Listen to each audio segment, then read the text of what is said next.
Hi, dear students. Let's do this MCQ from May June 2021, paper 1, question number 3.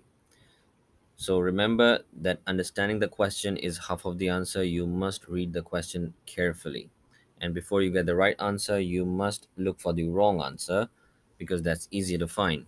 So let's look what's wrong first, always. Now let's read the question carefully. Carl, a trader, took goods from the business for his own use. Okay, for his own use, not for the business use, for his own personal use here. These goods had cost of $100 and $8 carriage had been paid for them to be delivered to the business when he bought it. So he paid $8 for the carriage and 100 for the cost of the goods itself. Now, how would this be recorded in Carl's accounts in the books of the business? So they're just asking you how this transaction would be recorded where Carl is taking goods for his own use from the business. Technically, before even we look at the options, taking goods for personal use is called drawings. So this is an issue of drawings because it is withdrawing take goods withdrawn by the owner for his personal use. So remember, own use, personal use. These are the keywords for drawings, always, whether cash drawings or goods drawings.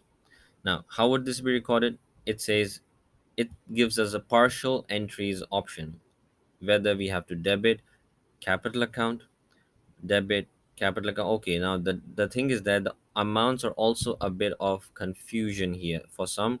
If you are getting confused, what is the cost? Okay, let's read. So they have given two similar entries but with different amounts. One is 100, one is 108, and debit Carl's drawings with either 100 or 108. So the question technically is shorter than what we see here.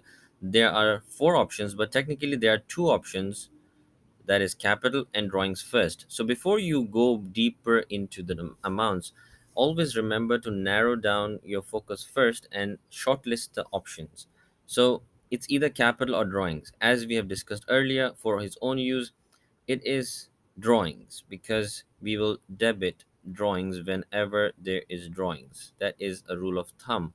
Technically, drawings will eventually, later on, affect the capital in the statement of financial position in the SOFP, which, if you know already what it is, it will be deducted from capital.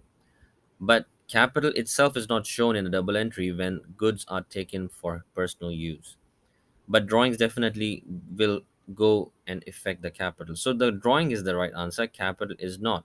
So either amount will be wrong. We don't have to bother which amount because capital itself is not going to be debited.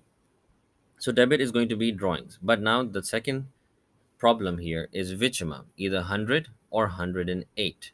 For this, you need to understand what is normally the cost when we buy anything, buy any asset or buy any goods. Now, when you bought the goods, you must have recorded 100 definitely, but what about this 8? One thing you need to remember is what is net purchases. Net purchases is not just purchases, but technically purchases plus the carriage. And there are more things, but in this case, it's not just the purchases, but purchases plus carriage. Now, I would like to ask you a simple question. Let's say you order something online. Let's say you order something online which is $100. You ordered online, the main price of that particular product is $100, but you pay delivery for that particular item $10. So if you were trying to calculate how much exactly that good cost you, you won't say it just cost me $100, but actually it cost you $110 because you paid $110 for it, for delivery. So carriage is the delivery charge when we purchase it. So carriage will always be added in the goods of the value of the goods. So technically the value of the goods is 108, not 100 only. So the correct answer is D. I hope you have understood the question and the reason behind the answer. If you have not understand everything, then it's okay. You can understand something in every question because something is better than nothing.